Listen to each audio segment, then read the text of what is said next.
Hi అండి, welcome back to Jessie and shoe blogs. ఈ చిన్న పొటాటోస్ని ఏమంటారో కామెంట్ చేయండి. అయితే వీటితో సబ్జీ చాలా బాగుంటుందండి. ఏం చేసినా కూడా టేస్టీగానే ఉంటుంది అండ్ పెద్ద కష్టం కూడా ఉండదు, చాలా తొందరగా అయిపోతుంది. కాకపోతే ఇక్కడ వచ్చిన ప్రాబ్లం ఏంటంటే దీన్ని తొక్క తీయాలి. ఏ విధంగా తీయాలి?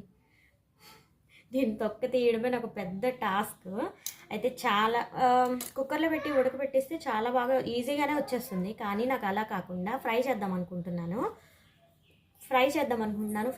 ఎలా అయినా సరే దీన్ని అయితే పీల్ ఆఫ్ చేయాలి. చాక్తో ట్రై చేశాను, వస్తుంది. ఇలా ఉంటుంది కదండి గరుకుగా. దీంతో అయితే ట్రై చేశాను, వస్తుంది.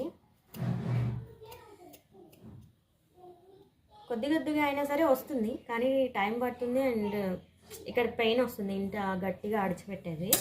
ఇంకా అలా కాదని ఇంకా చాలా ట్రై చేసి ఇంకా లాస్ట్ ఈ గ్రేటర్తో అయితే దీన్ని తొక్క తీసాను. ఇది కూడా చాలా ఈజీగా అయితే ఏం కాలేదు, టైం పట్టింది గ్రేట్ చేస్తే.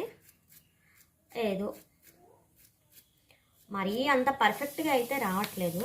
అదే మొత్తం ఇలా తొక్కతో ఉంటే బాగోదు, ఇలా ఉంటే అంత పర్లేదు, బాగానే ఉంటుందని కొద్దిగా తీస్తున్నాను. మీకేమైనా టిప్ తెలిస్తే చెప్పండి. మేమైతే ఇవి ఎక్కువగానే తెస్తుంటాము. నాకైతే దీనికి సొల్యూషన్ కావాలి. ఈజీగా ఎలా చేయాలి, ఈజీగా పీల్ ఆఫ్ ఎలా చేయాలో మీకేమైనా తెలుసుంటే నాకైతే కామెంట్ సెక్షన్లో షేర్ చేయండి. నాకేమైనా తెలిస్తే నేను మీకు తప్పకుండా షేర్ చేసుకుంటాను. ఇన్వైట్ చేసి మరిన్ని వీడియోస్ కోసం సబ్స్క్రైబ్ చేసుకోండి. Thanks for watching. బాయ్.